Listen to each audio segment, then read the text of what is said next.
Mari kita bahas tentang gagal jantung. Sebelumnya, ayo kita mengenal organ jantung. Jantung adalah organ berongga dengan ukuran normal sebesar kepalan tangan, dengan berat sekitar 250-300 gram. Jantung berfungsi memompa darah ke seluruh tubuh, sehingga kebutuhan oksigen dan nutrisi yang dibutuhkan oleh tubuh dapat tersalurkan dengan baik.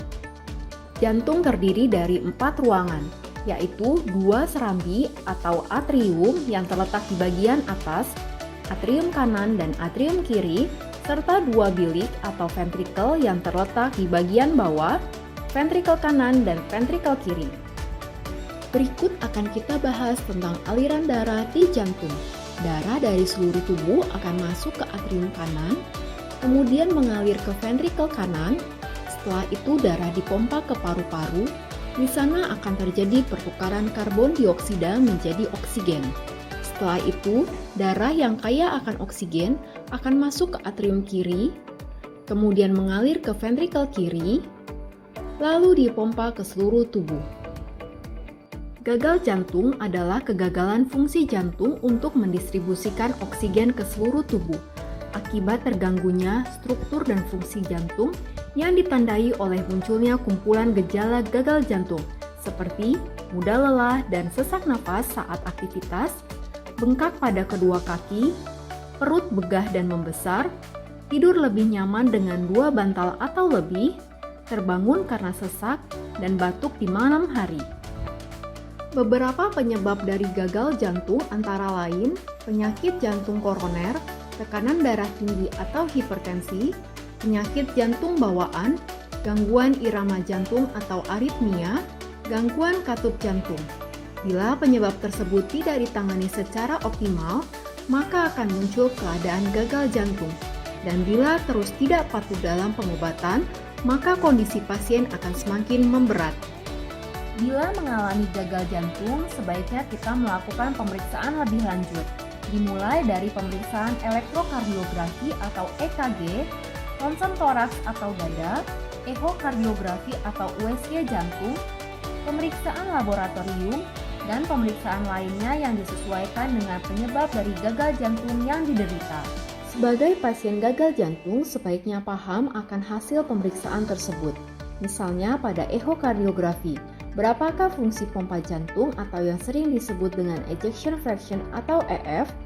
Apakah terdapat kelainan dari katup, kelainan dari gerakan jantung, penebalan otot jantung, atau gangguan lainnya?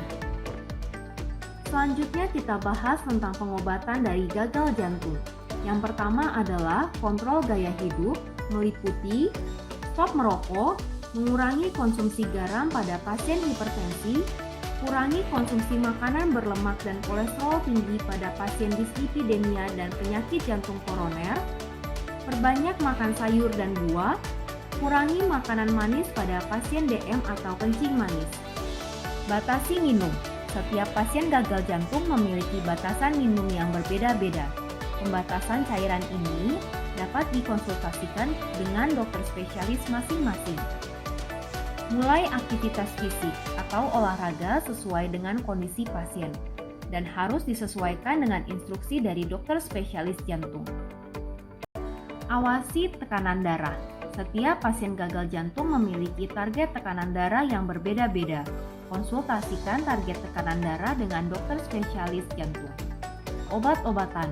Penyakit gagal jantung tidak dapat sembuh tetapi dapat terkontrol.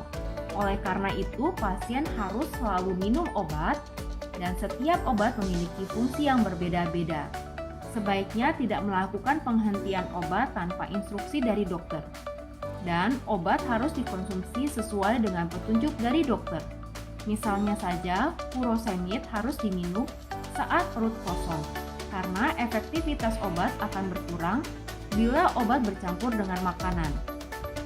Kontrol rutin dengan dokter spesialis jantung, minimal sebulan sekali. Bila terdapat keluhan yang memberat, pasien dapat segera kontrol.